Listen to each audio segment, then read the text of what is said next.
we're now able to talk to Dmytro Kuleba, who's Ukraine's foreign minister. Now, along with President Zelensky, Mr. Kuleba has been leading his country's international effort to corral support for Ukraine. And Mr. Kuleba, you're on the line now. Yes, good morning. Good morning. Thank you so much for joining us on TNG. We're very grateful for your time. You're not in Ukraine at the moment. You're on a diplomatic mission outside of the country at the moment. Yes, I went to Poland a couple of days ago, where I'm negotiating with our Polish counterparts and also other foreign ministers coming to Poland to meet with me and to talk about weapons, sanctions, and humanitarian relief for Ukraine. Mr. Kuleba, let me put to you directly some of these quite shocking claims now we're hearing in towns like Bucha and Irpin when Russian troops have withdrawn. Claims of mass graves, claims of mass executions, claims that males aged 18 to 60 were rounded up by Russian troops before they left and were executed. What do you know of that?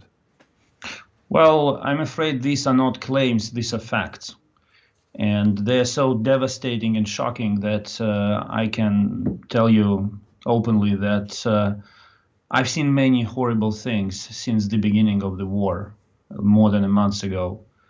But last night was the first time when I couldn't sleep because of all these images and the understanding of all the suffering, fear, and pain that my compatriots had to go through.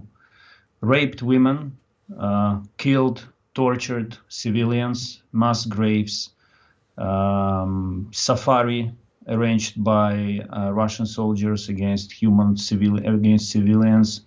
It's unspeakable. And I was committed even before Bucha, the Bucha massacre. By the way, it's the right spelling is Bucha, not Bucha. I was committed to prosecuting all Russian atrocities and war criminals and to doing everything that I could as foreign minister to bring them to account. But now I will be doing it until my last breath. They have to bear responsibility, and the world has to punish Russia for its barbarian atrocities committed in Ukraine. This is worse. Russia is worse than ISIS. Full stop. Can I ask you what you know in terms of the facts on the ground? You say they're facts now in Bucha. How many people, how many Ukrainian civilians there have been executed from your knowledge? We are still collecting bodies, uncovering graves, but the count is already in hundreds.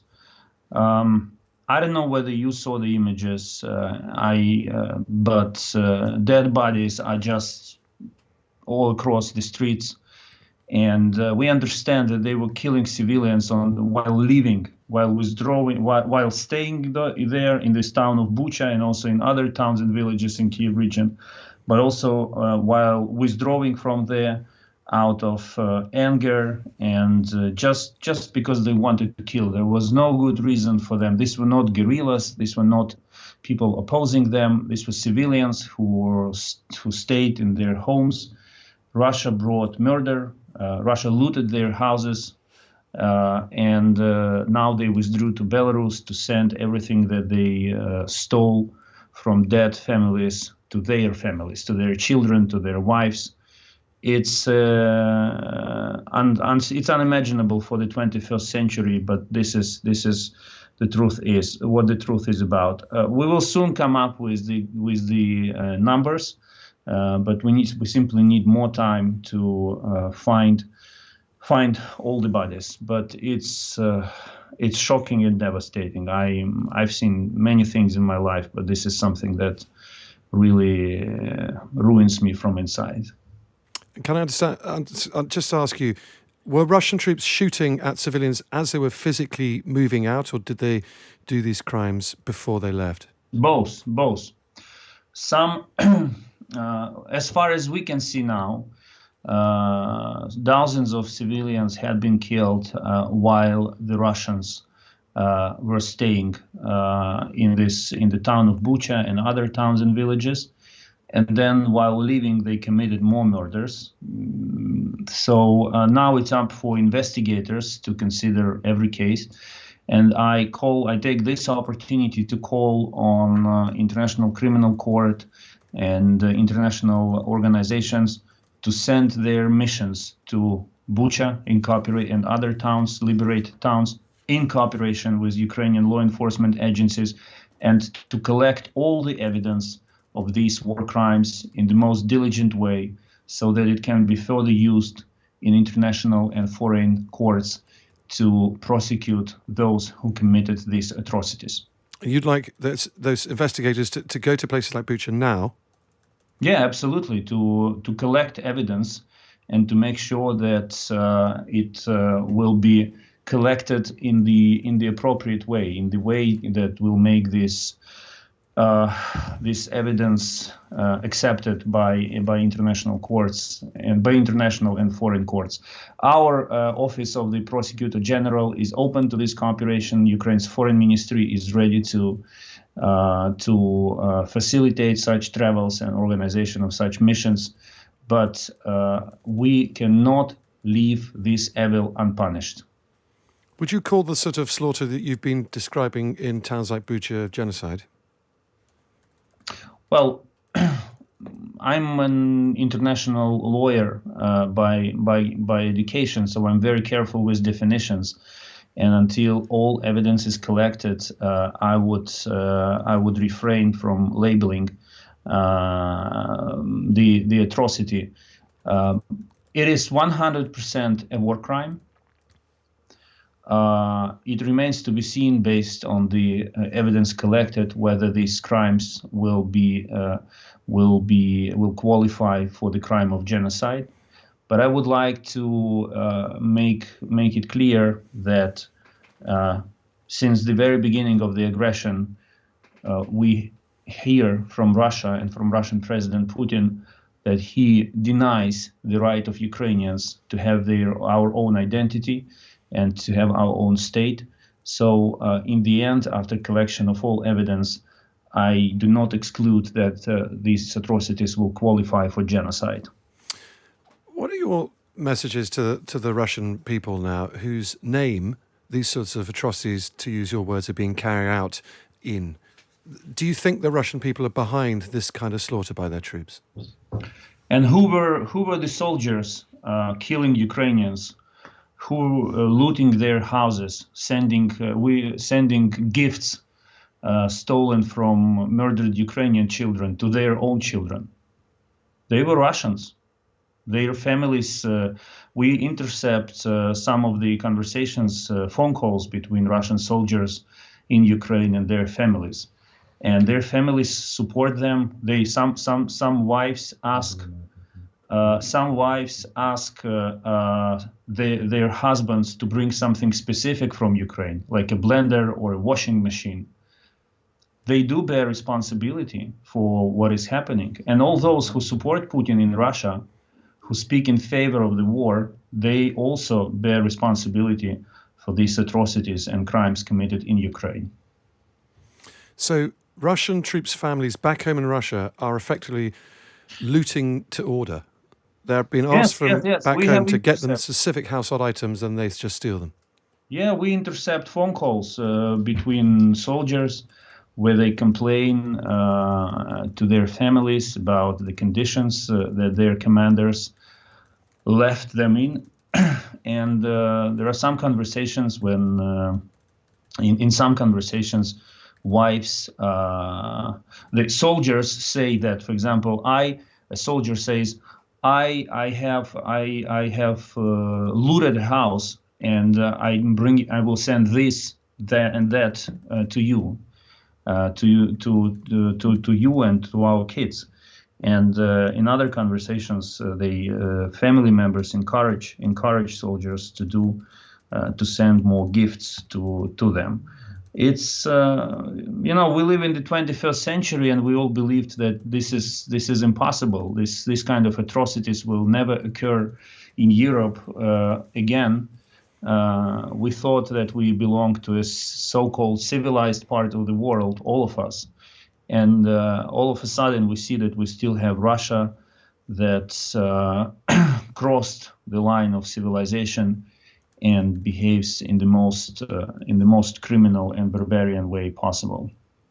In your view, has the West, has the world done enough to condemn precisely these sorts of events we've just been talking about? It's not enough to condemn. I appreciate all words of condemnation, of all words of sympathy and admiration for Ukrainians who are fighting and who are suffering, but this is not enough. And next week will be decisive for the new round of sanctions to be imposed against Russia by the European Union, by the United Kingdom, by the United States, and other actors. And I cannot imagine that after everything that was revealed in Bucha and other towns, some of the toughest sanctions will not be imposed. And by those, I mean disconnection of Russian banks from SWIFT, closure of harbors, European and American harbors for Russian vessels and goods, and of course, a ban on Russian oil, gas, and coal. These are the three sanctions that must be imposed if the world wants to stop Russian atrocities, if the world really sympathizes with the victims, not only in words, but in deeds. And I will be working with with our partners in the next days and hours to make sure that they make real big decisions next week. Otherwise, anything lower than that will only further encourage Putin to commit more atrocities and crimes in Ukraine. Let me just go through that list with you again, exactly what you want the rest of the world to do. One is the total withdrawal of Russia from SWIFT, because at the moment it's only partial. Second is closing harbours. So you're saying Russian ships should never be able to dock anywhere in the world to continue their trade. And the third, a total ban on oil and gas rather than just the partial one. Oil, gas, and coal. Oil, gas, and coal. Okay, understood. Now, look, you're going to be talking to NATO foreign ministers in Brussels as well on Wednesday.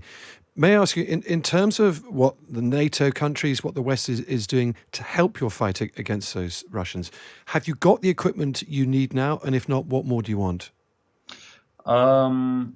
We've been receiving some serious amounts of weapons needed to defend our country.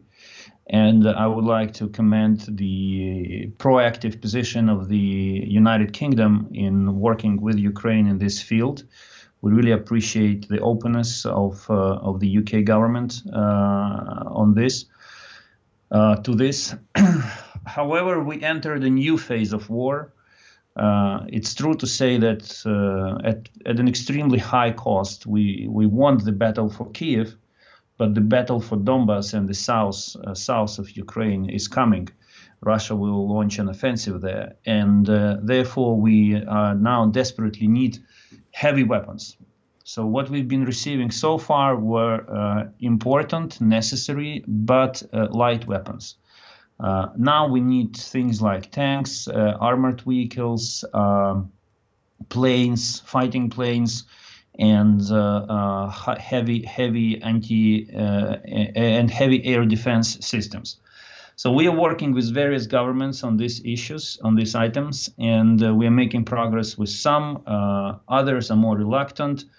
I'm hearing a crazy argument coming from Germany, for example, that sending Ukraine an anti-tank weapon is acceptable because it's a defensive weapon. And Germany did it. They sent us some German anti-tank weapons. But sending Ukraine a tank is unacceptable because it's an offensive weapon.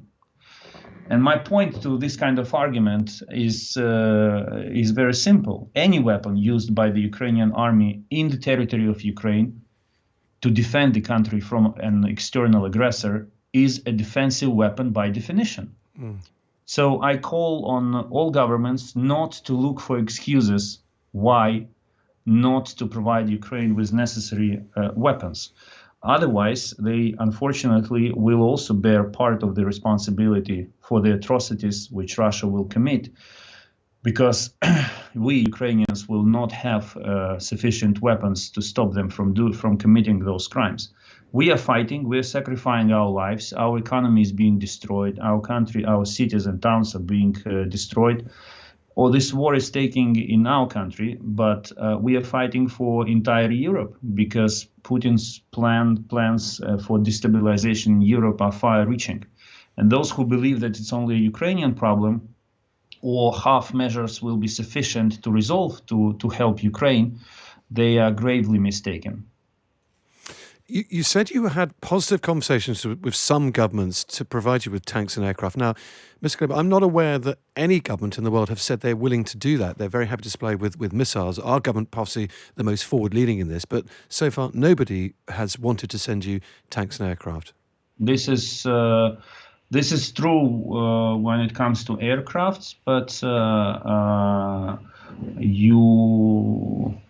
you are not correct on tanks. I will not disclose all the details for security reasons, but we will be receiving tanks shortly. From NATO countries?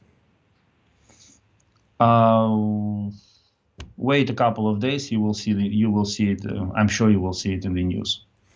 Okay, I won't press you any further on that.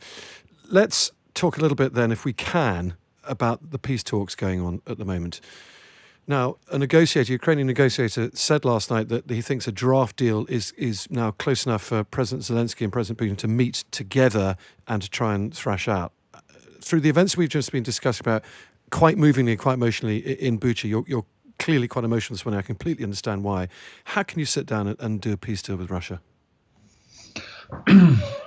I'm not really emotional. I burned myself out in the last 5 weeks in terms of emotions. I'm very calm and focused on bringing Russia to account and everyone involved in committing these crimes, from the soldier who raped a Ukrainian woman and killed her, to his commanders-in-chief and the political leadership of Russia who ordered all this to happen. And that list, by the way, includes my Russian counterpart, Foreign Minister Lavrov, who is one of the architects of the Russian aggression against Ukraine. I'm saying this in a very calm, focused, and unbiased way. This is just a statement of facts. If you commit a crime, you will bear responsibility for that. And my job and the job of everyone who cares for the rule of law and human rights will be to ensure that it happens.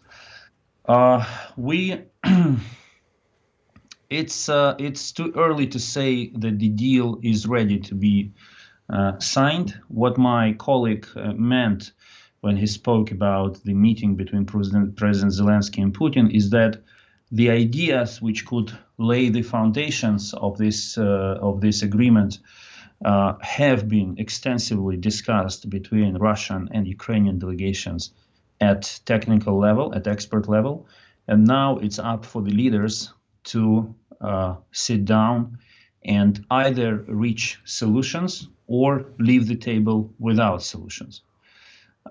2 points in this regard. First, as talks continue, fighting continues as well. And we see that Russia does not abandon its military plans. And as I said, they're preparing a large-scale offensive in eastern Ukraine. Second point, talks, whatever happens at the negotiating table, the West and other partners must continue to impose, to step up sanctions pressure on Russia and to provide Ukraine with all necessary weapons. And finally, you asked about the feasibility, the moral feasibility of speaking with Russia. The problem is that, of course, it's extremely painful. It will be extremely painful to sit in front of them and to talk to them, but we cannot escape geography. Russia is there geographically, so we have to find solutions to stop the war and to prevent the war in future. But this does not mean that we will forgive them or that we will allow them to go unpunished. Even when the war ends, we will continue to prosecute all war criminals by all means available to us. Mr. Kuleba, let me ask you one final question. There's also been reports that Russian forces are destroying grain silos and indeed supermarket warehouses in Kyiv. They are specifically targeting food depots, presumably with the intention to try to starve you into surrender. Is that something you think the Russians are trying to do? Absolutely. They are specifically focused on destroying our food retail infrastructure, warehouses, logistical centers, and our energy fuel depots. The goal is simple. If the country has no fuel, it will stop. Not only our tanks will not move, but also no civilian can fill a tank, and a tank of his or her car, and go somewhere, and that will also mean that more civilians will be subject to will become targets, because they will not be able to flee to western parts of Ukraine. And when it comes to the supermarkets, yes, in Kyiv, for example, you can get now not more than 30% of what you would see on the shelves and before the war. And the reason is not problems with importing these goods or delivering them from Ukrainian farms, but simply the destruction of logistics and in the country. Russia deliberately attacks Ukrainian infrastructure to inflict as severe damage on civilians and their life as possible. And they also block our ports, which does not allow us to export Ukrainian grain and sunflower oil and other agricultural products. And that will mean effectively that many people in Africa and Asia will starve, will experience food shortage, and will starve as well. Okay, we must let you go now. Dmytro Kuleba, Ukraine's foreign minister, thank you so much for your time talking to us this morning. And I do hope you can make some progress this week.